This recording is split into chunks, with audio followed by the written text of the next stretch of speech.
Olá a todos, boa noite.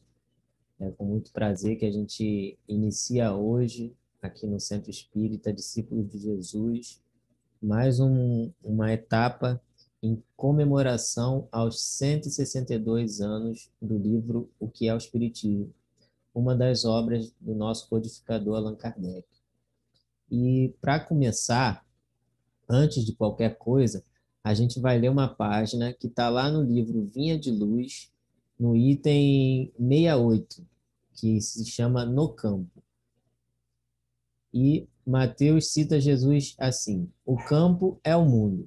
Está em Mateus 13, 38.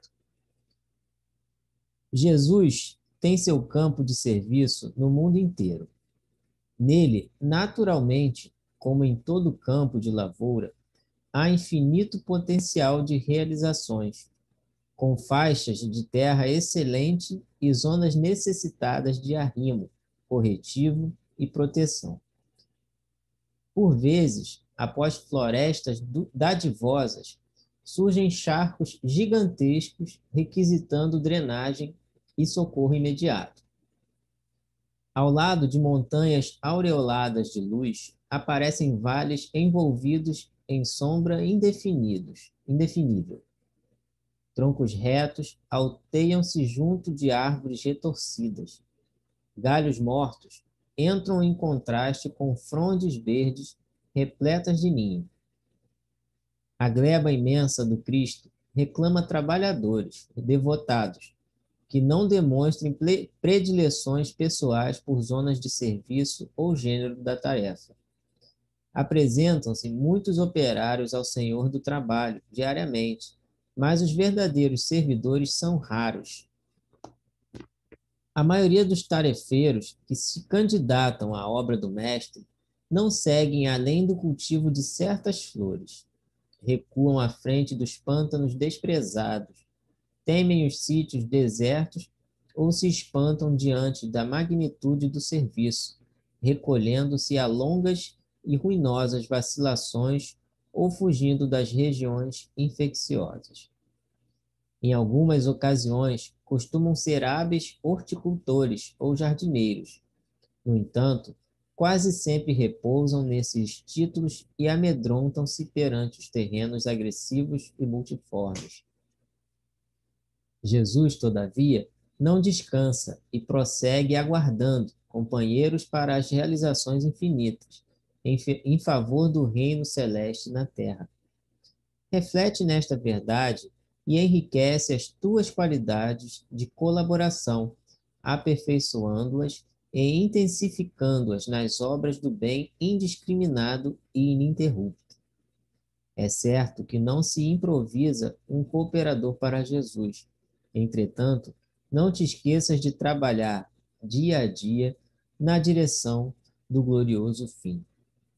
Então, que possamos fechar nossos olhos e agradecer a Deus por mais essa oportunidade de estarmos juntos, estudando e aprendendo a sermos trabalhadores do Cristo em prol de algo muito maior no terreno que ele nos deixou. Obrigado, Jesus, e possamos iniciar nossa reunião. Bom, gente, como eu falei no início, a gente vai estudar o... Esse ano é o ano que o livro O que é o Espiritismo completa 162 anos. E é um livro de tamanha importância para a doutrina espírita.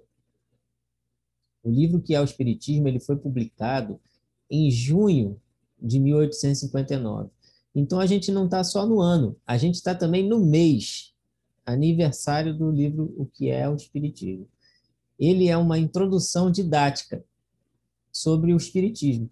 Kardec se viu na obrigação de explicar para as pessoas o que era o Espiritismo. E, infelizmente, ela não é uma obra muito conhecida pelas pessoas, né, que costumam começar a estudar o Espiritismo. Geralmente, as pessoas começam a estudar o Espiritismo pelo livro dos Espíritos. Só que é uma própria recomendação de Kardec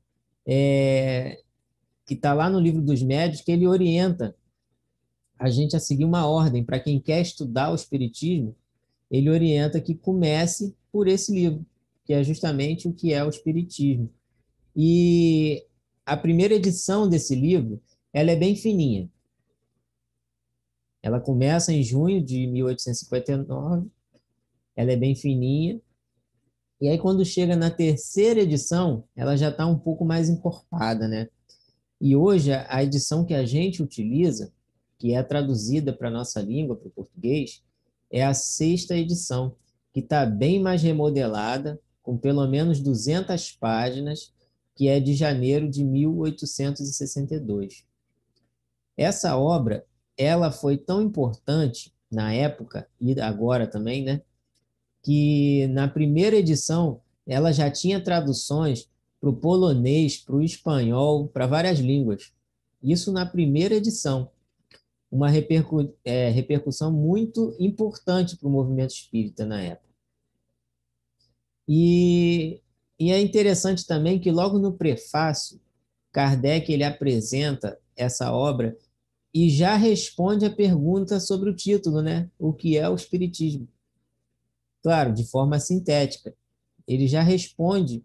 Ele não fica, não é igual um livro de romance que a gente vai descobrir no final quem matou é a culpa do mordomo. Não tem isso. Kardec, logo no início, já responde no prefácio o que é o Espiritismo. Ele já vai responder ali. Ele vai apresentar duas definições sobre o que é o Espiritismo. E o restante da obra ele vai explicando essas definições que ele deu.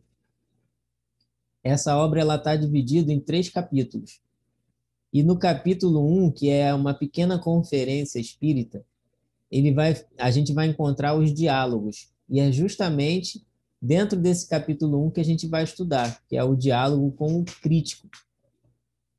E eu vou falar uma verdade. Quando eu comecei a estudar o Espiritismo, eu peguei essa obra, eu tenho essa obra, e eu achava que realmente Kardec estava falando com pessoas, mas não. Kardec ele apresenta um formato didático em diálogos. Na história do pensamento humano, existem 2 formas de apresentar uma doutrina para as pessoas. E Kardec escolhe a primeira forma, que é a forma do diálogo, que foi inaugurada lá nos famosos diálogos de Platão, onde Platão apresenta as ideias de Sócrates, não é verdade? E é em forma de diálogo. E vamos e convenhamos, é uma forma muito mais assim agradável para quem está começando, é muito mais fácil de compreender os conceitos numa forma de diálogo, como se fossem pessoas conversando. É uma forma mais aprazível para nós, né? Porque são personagens conversando ali, então fica bem mais fácil do que perguntas. Depois, Kardec vai apresentar, depois dos diálogos, ele apresenta as noções elementares do Espiritismo, que é um apanhado geral ali daquilo que o Espiritismo trata, do que o Espiritismo está estudando. Né? Ele explicou primeiro o que era o Espiritismo, depois ele vai ensinar os elementos básicos do Espiritismo. E na terceira parte dessa obra, ele vai mostrar para a gente como o Espiritismo pode ser aplicado nas soluções de alguns problemas.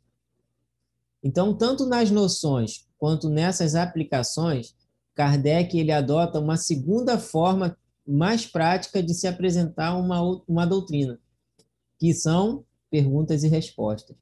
Então, a gente tem, logo no início, no primeiro capítulo, Kardec com a estrutura do diálogo, né? Ele apresenta a doutrina em forma de diálogo e a gente consegue entender que essa é a forma mais tranquila de se passar uma doutrina.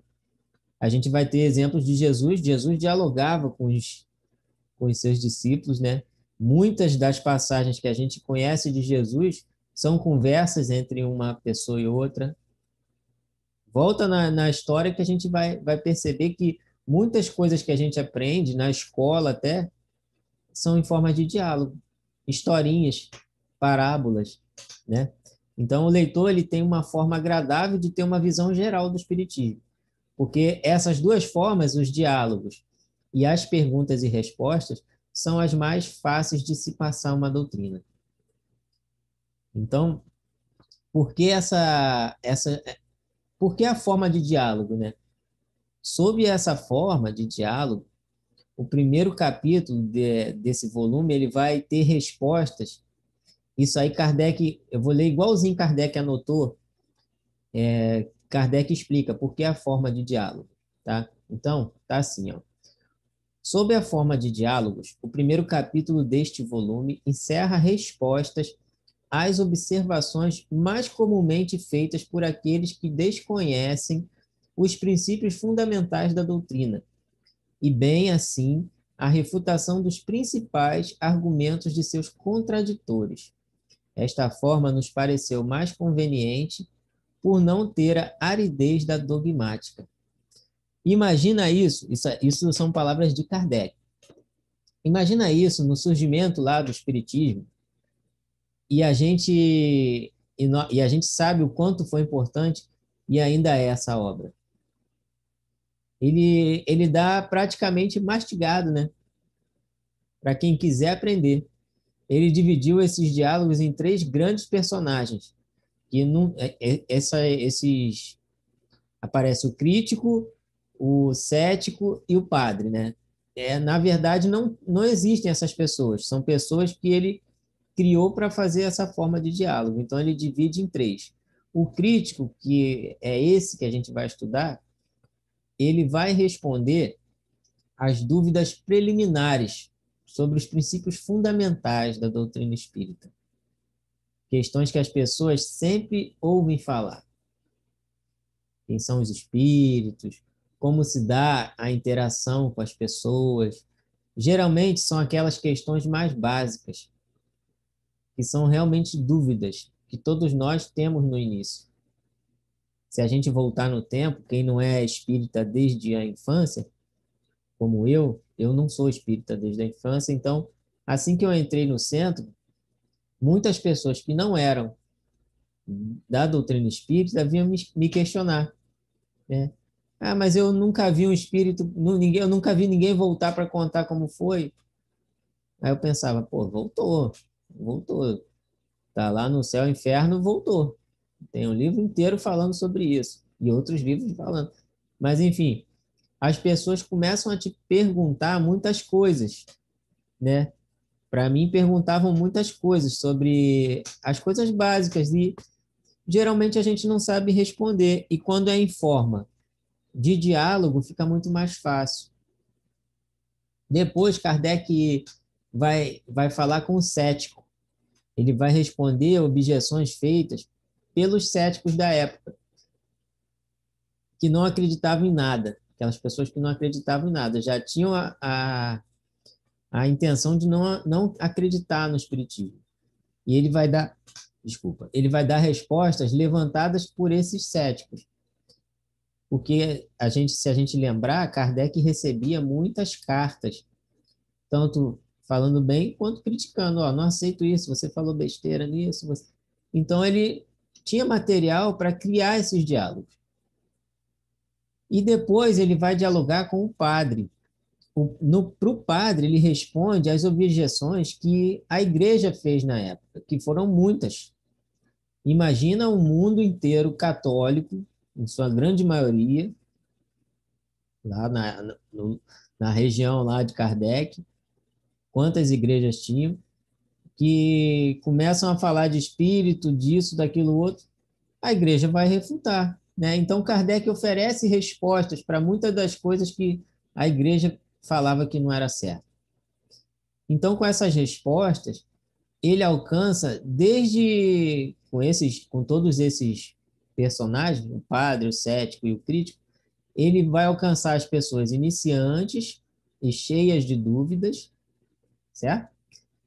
E vai alcançar também os homens de ciência, os religiosos. Então, essa primeira parte, ela toda mostra para o leitor que o Espiritismo está muito bem fundamentado. O Espiritismo vem respondendo a todos os críticos da época de Kardec.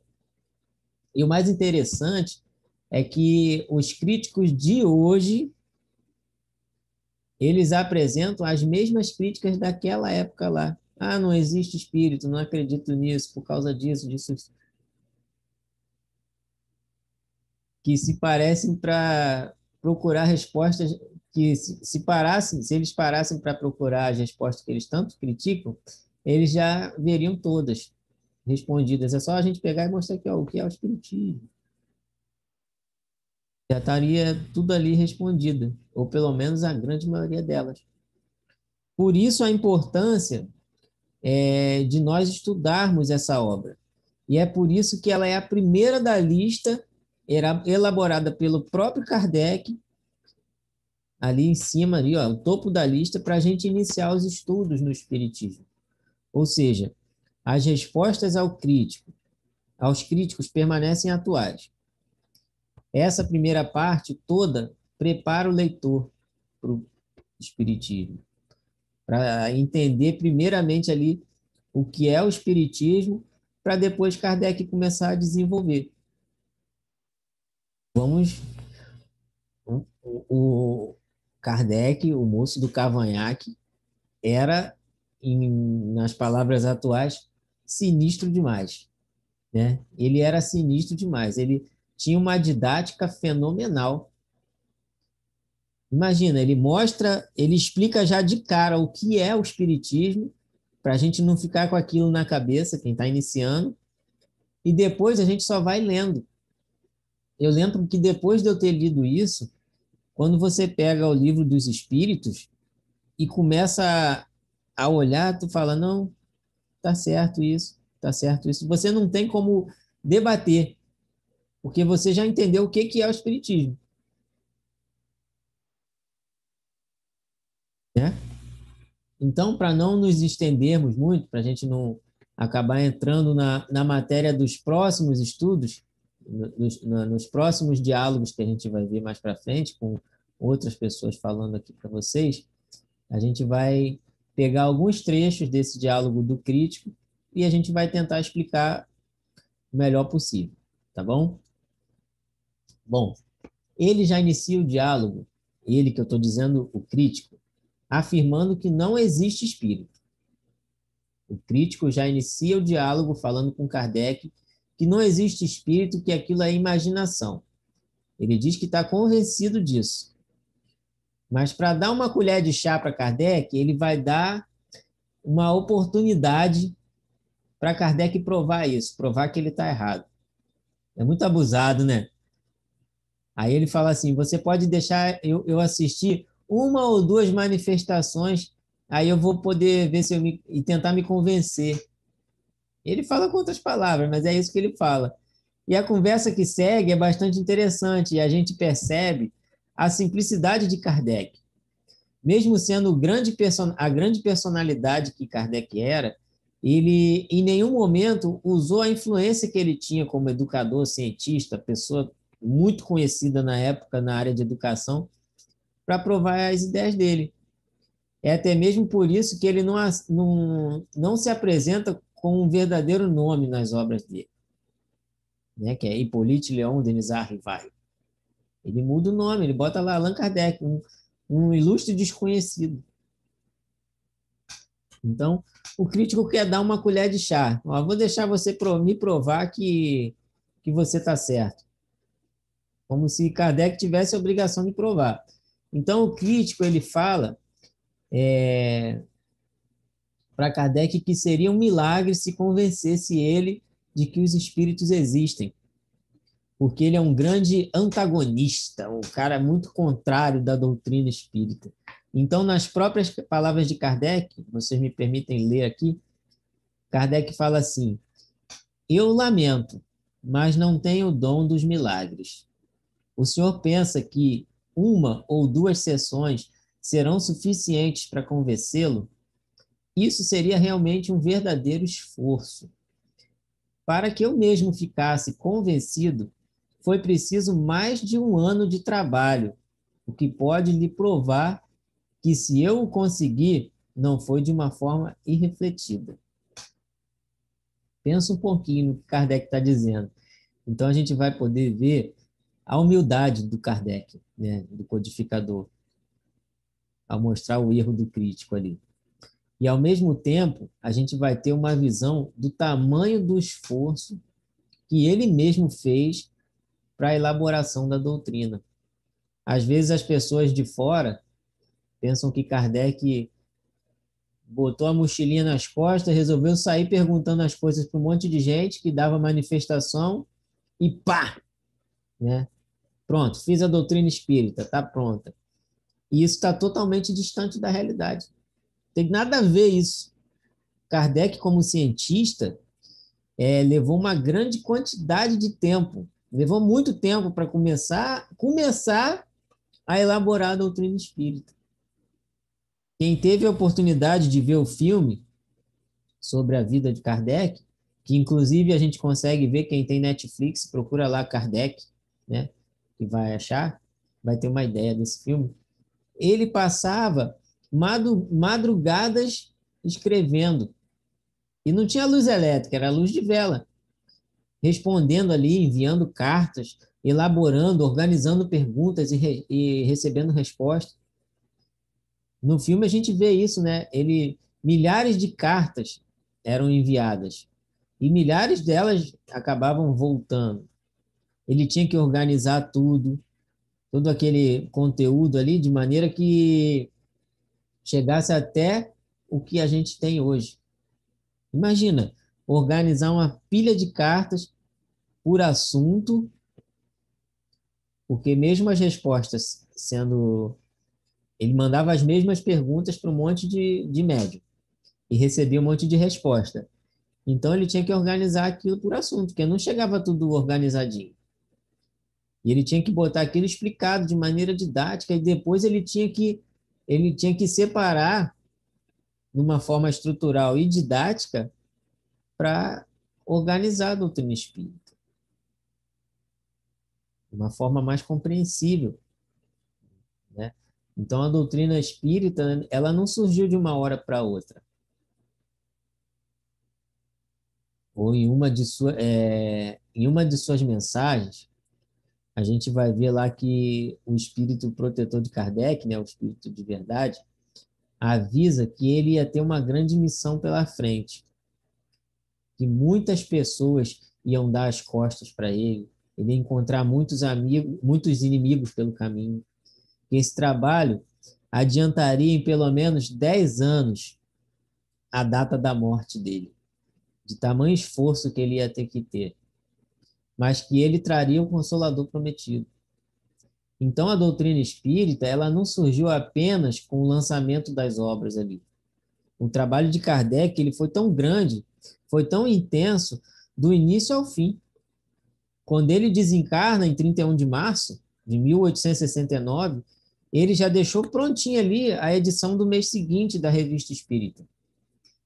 Que desde o início que lançou o Livro dos Espíritos até 1869, Kardec editou todos os meses um exemplar da doutrina espírita, que a gente deveria estudar também, porque é um trabalho gigantesco.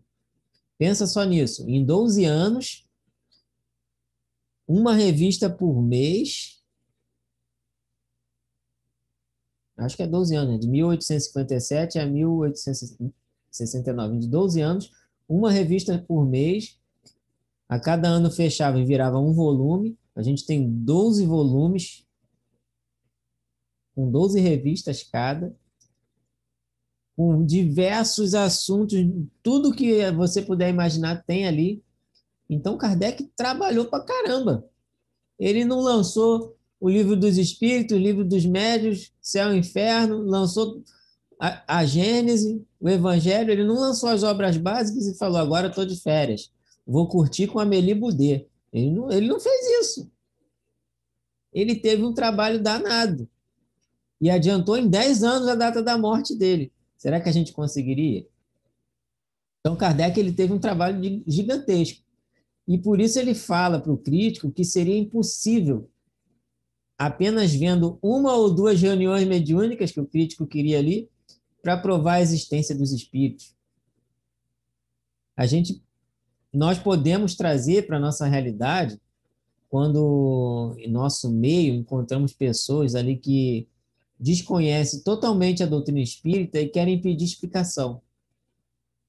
Não é possível explicar a doutrina espírita ali numa conversa.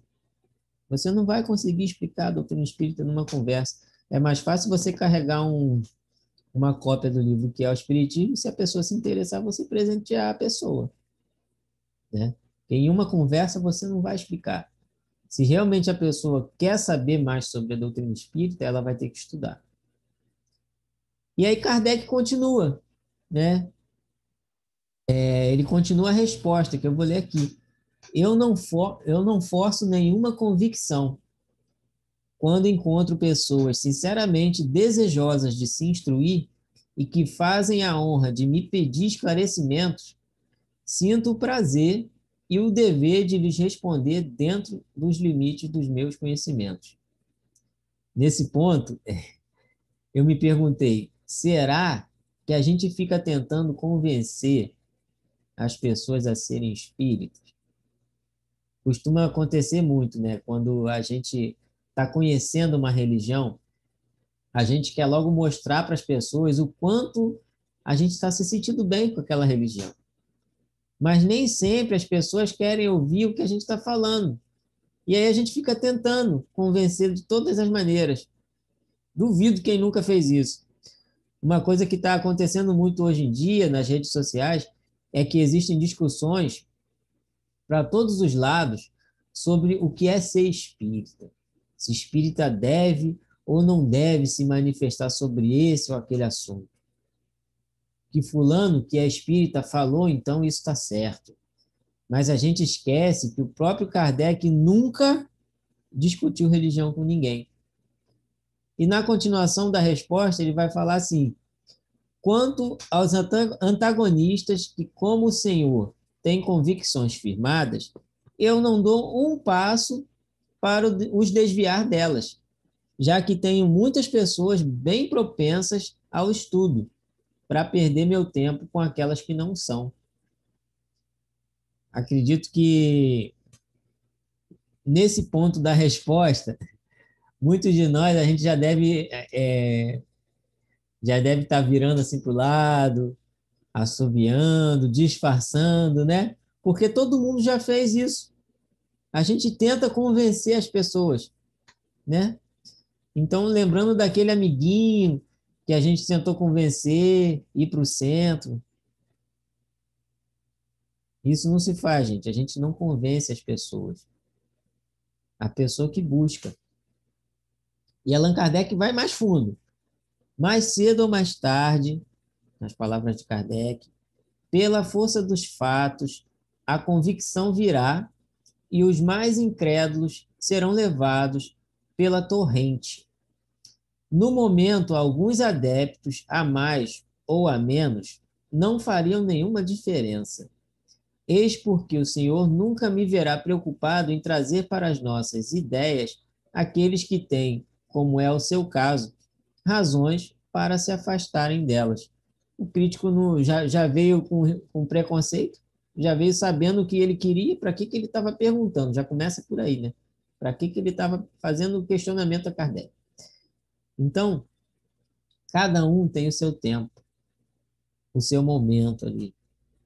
Uma vez uma pessoa foi falar com Chico Xavier que o marido era de outra religião. Ele até trabalhava bastante na outra religião, fazia várias atividades, né? Trabalhava no que a religião fazia lá. Mas que ela queria muito que o marido fosse para o centro com ela, se tornasse espírita como ela. Chico, então, ele falou para a mulher, ela deixar o marido ficar onde ele estava, que era melhor ele ser um ótimo religioso lá na religião que ele gostava do que ser um péssimo espírita, porque ele ainda não entendia, a doutrina espírita ainda não fazia sentido para ele. mas a outra religião fazia. Então, religião melhor é aquela que a gente se sente bem quando a gente está. Que faz sentido lá dentro da gente, faz algum sentido para nós. Porque às vezes a gente está num lugar e não faz sentido para a gente. E aí não faz bem. Por isso não se discute religião. E para cada um é de um jeito. A sensação da religião para cada um é de um jeito. Tentar convencer as pessoas a irem para a sua religião é uma agressão. Fazer a pessoa ouvir sem que ela queira sobre o que você quer falar sobre a sua religião é uma agressão. Você está agredindo a pessoa. Enfim, mais adiante, o crítico ele revê, ele diz para Kardec que ia ser do interesse de Kardec convencer ele. Cara, vai ser muito importante para você me convencer. Ele fala com outras palavras, claro, mas ele quer convencer, porque ele pretende, ele queria fazer um livro mostrando que a doutrina espírita é só imaginação, loucura, que não é verdadeira. Então, se Kardec conseguisse convencer ele não ia fazer nada disso. Ele ia fazer um livro muito bem estudado. Então, Kardec explica que tal livro seria uma oportunidade das pessoas conhecerem o Espiritismo também, porque iam vir a crítica e buscar a informação. A gente vê por aí que Kardec está interessado nas pessoas que querem buscar, não das pessoas que querem criticar. Crítico sempre vai ter. Então, um fato curioso que acontece hoje é que muitas pessoas usam o termo espírita, espiritismo, outra coisa qualquer, para lançar livro que não tem nada a ver com a doutrina espírita. E aí muitos espíritas ficam aguardando uma resposta da Federação Espírita Brasileira, de espíritas importantes, que a gente vê muito dando palestra. Eles esperam uma posição desses espíritas conhecidos, né? E eles não falam nada. E aí eles recebem muita crítica. Isso acontece porque é uma questão de cada um ir buscar, estudar, conhecer sobre o que está sendo falado. Um palestrante conhecido, alguém importante na doutrina espírita, não está ali para ficar correndo atrás de gente que está falando coisa errada sobre o espiritismo. É obrigação dele falar o certo. Não ficar procurando, né, coisa errada. Então, não aceitar a primeira coisa que chega. Ser espírita não é ter uma religião, é fazer parte de um grupo que estuda, que está o tempo todo ali aprendendo, acompanhando a ciência. Nos dias de hoje está muito importante isso, acompanhando a ciência, comparando as novas descobertas com os fatos apresentados pela doutrina. Ser espírita não é simplesmente ir para uma reunião e tomar passe, que hoje não está nem dando para fazer, né? E tem muita gente ficando totoca da cabeça, porque não está indo para a casa espírita, não está tomando passe e acha que isso é ser espírita. Dá trabalho ser espírita. Dá tanto trabalho que no Evangelho segundo o Espiritismo a gente vai encontrar lá, em um dos capítulos, a missão dos espíritas. E aí a gente vai entender o quanto é trabalhoso ser espírita. Dá muito trabalho. Dá muito trabalho ser espírita para ter que ficar discutindo sobre esse ou aquele livro. Não dá tempo para fazer isso não, gente. Então, a conversa com o crítico vai se desenrolando e ele quer convencer Kardec de que é preciso ter um ponto de partida para aquele que quer iniciar os estudos do Espiritismo. E que, para iniciar, ele teria que começar, como o próprio Kardec começou, vendo os fenômenos da mesa girante, né? O crítico, ele fala assim, porém, para tudo é preciso um começo. O iniciante que nada sabe, que nada viu, mas que deseja se esclarecer, como pode fazê-lo se o Senhor não lhe dá os meios?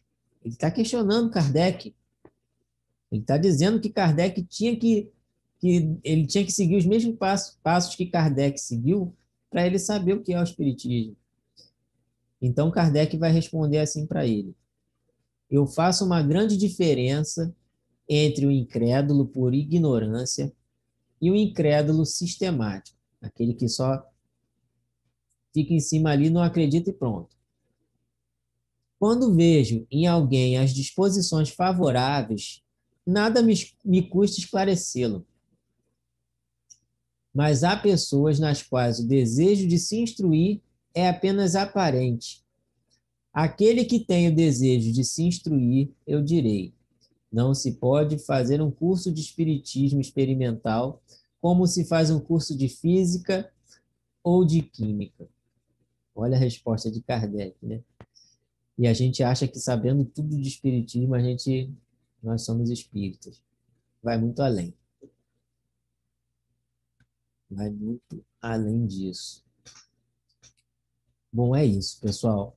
Eu falei lá no início que as críticas que recebemos hoje a respeito da doutrina espírita, muitas, ainda são as mesmas que Kardec recebeu. E isso mostra a importância de se estudar e a atualidade dessa obra, que hoje a gente está fechando esse estudo, que hoje comemora 162 anos da sua publicação. Eu espero que a gente possa acompanhar esses estudos do início ao fim, porque mais para frente vai vir o diálogo com o cético, o diálogo com o padre. A gente vai entender mais sobre essa obra tão importante da doutrina espírita, que também se mostra tão importante para os dias atuais. Espero que todos tenham uma boa noite. Então, vamos fechar nossos olhos e agradecer a Deus pela oportunidade que tivemos de estudar um pouquinho, de nos aprofundar mais um pouco naquilo que a gente gosta, na doutrina espírita, que tanto traz alegria para nós, para todos que estão à nossa volta. Obrigado, Deus. Obrigado, amigos espirituais que estiveram conosco nestes momentos. Que assim seja. É isso, pessoal. Boa noite. Até um próximo estudo.